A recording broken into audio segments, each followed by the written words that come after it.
Welcome back to Morning Joy, where truth matters. I am Keith Downey, your host, and very excited to introduce this morning's guest. He's the president of the University of St. Thomas, Dr. Richard Ludwick. Good morning and welcome to the show, Richard. Well, good morning. It's great to be here with you and all of your listeners. It's the honor is ours, please. Now, it has been a hot minute since I attended a higher education institution. I went to Arizona State University, whose identity is well known, but certainly not for being a Catholic school, that's for sure. Is there a devil involved in that identity? Is. Okay, There just is. wondered. Yeah. Okay, that's fine. It's kind of interesting because Redemption comes for all. That's even those who attend Arizona State University. That's good to know. But in your experience, Richard, how does a strong Catholic identity enhance the educational experience for students?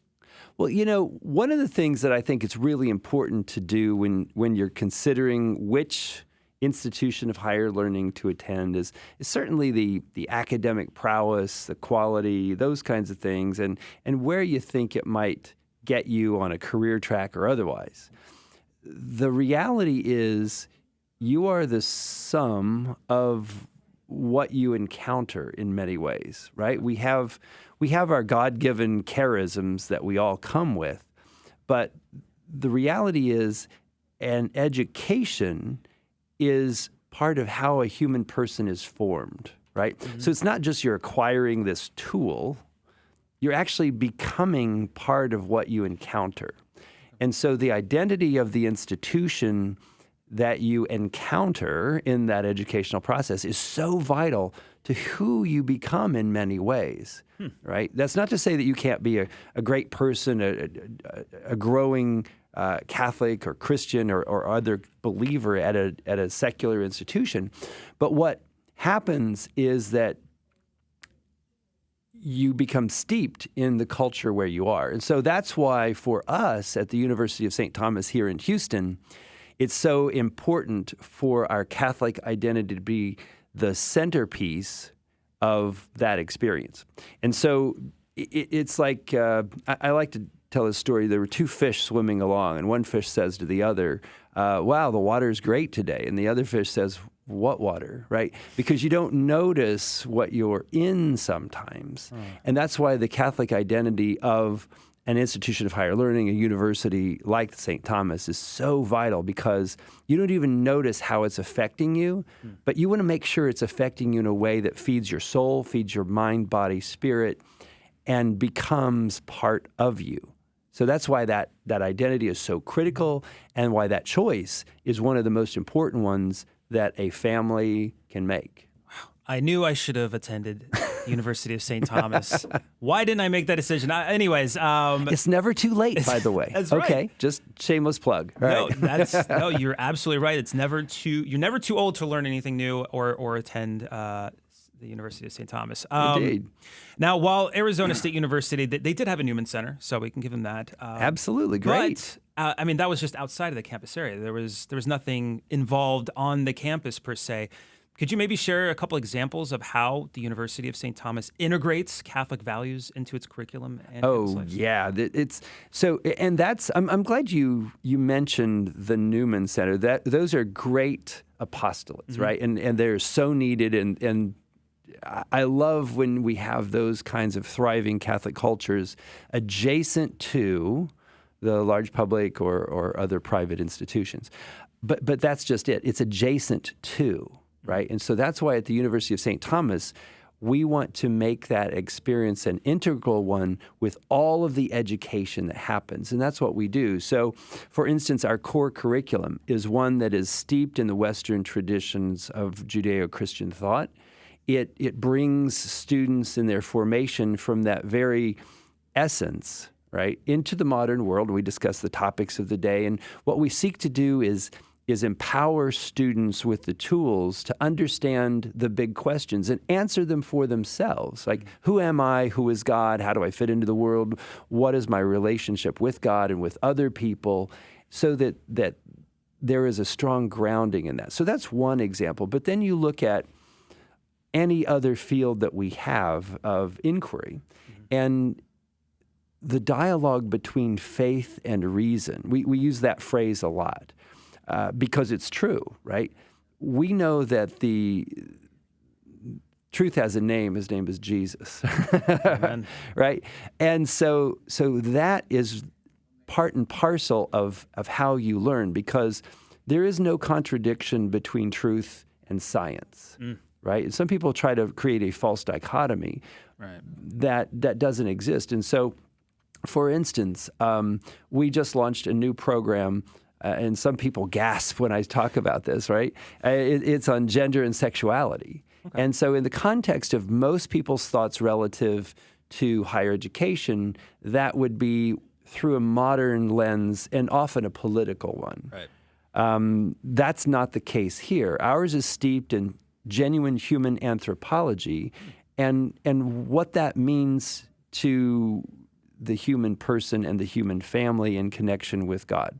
And so that is another example. Well, okay, you have this one idea that is from a secular world that has in some ways been co-opted from Genesis on down into sort of a reformation of that topic in a way where the encounter by the student and by the world is one of a genuine formation that feeds the soul instead of creates a view that tears the world apart. And I could go through all of our programs and talk about how there are aspects of them that are integrated within the view of a Christian anthropology, and how we together as a community live out a culture that feeds souls. Wow, you're really, I might just sign up for a class. Awesome, we can handle that. So what are some of the challenges that Catholic institutions like the University of St. Thomas face in maintaining that Catholic identity, especially in today's secular environment? Well, I think it's the same struggle at an enterprise level, if you will, that we all encounter at a personal level. All right, go back to the analogy of the fish, right? You don't sometimes recognize how those external forces are affecting you. And of course, we turn to Scripture and say we be in the world, but not of the world, right? And so the University of St. Thomas is very intentional, and we will continue to be very intentional about building a genuine Catholic culture. And that's a beautiful thing. We talk about that with those of our students and others who encounter us who may not come from this tradition, or they may be at different places on their own faith journey. And that's terrific, because the people who are not, say, your cradle Catholics that are always into their Catholic faith, right? They want us to be even more Catholic, because that means it is a beautiful world where you are welcomed and supported and loved. And we hope you see that through that beauty of life itself and the abundance, that you ask questions, that inquiry starts, and that leads you to ultimate truth. So there you have that truth coming back again. And so for the university, we have the modern political movements in some ways that try to mandate certain things that are antithetical in many ways to how the church offers a view of the human person.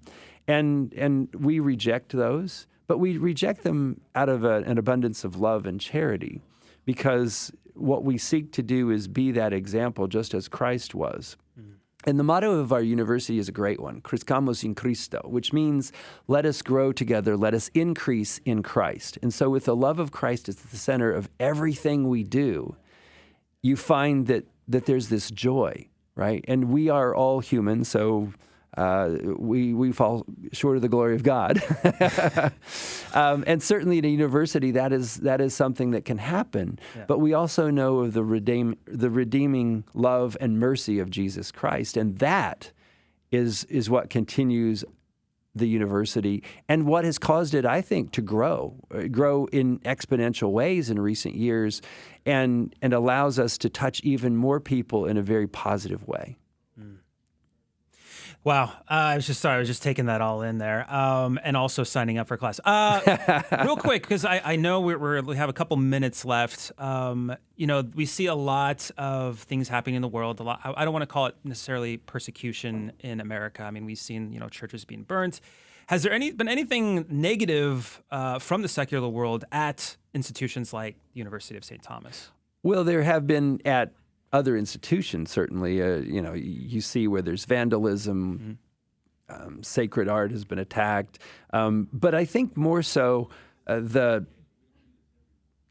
culture itself, whether it's a direct and intentional attack or it's just that sort of, people have moved away from a perspective that the world is Christendom into a post-Christendom world. And, Monsignor Shea, I'm a big fan of his, has written books and talked a lot about that. The reality is that has been the Christian experience throughout the millennia, right? And so as we have entered now into this third millennium of the Christian experience, I think universities that are faithful to the magisterium, that seek to, I don't want to say preserve, because our Catholic journey is always one of increase and growth, constant revelation. And so with that march steadily forward in salvation history, we have an opportunity to put into context the current challenges our society brings and say, well, in America today, they're not martyring hundreds of people at a time physically. Right. Now, spiritually and mentally, perhaps, right? but that's why we have to be strong and joyful to go to the world and say, there is and always has been since the incarnation a love greater than any challenge. And that pervades how we seek to live our lives and impart that to our students and all those we encounter at the University of St. Thomas in Houston. Love it. Great conversation, Richard. Thank you so much. We can find more. You just got to go to stthom.edu or stthom.edu if you're looking maybe to send your kid to a Catholic college. It's a way to do it. Dr. Richard Ludwick, thank you so much for joining us.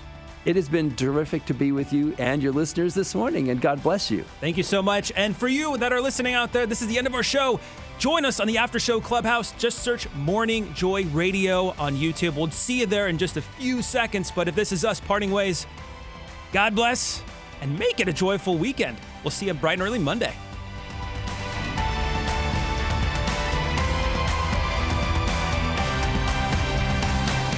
This has been Morning Joy, where truth matters, hosted by Keith Downey. Take some joy with you today. Visit grnonline.com/joy to listen again, share a segment, or answer the question of the day. That's grnonline.com/joy.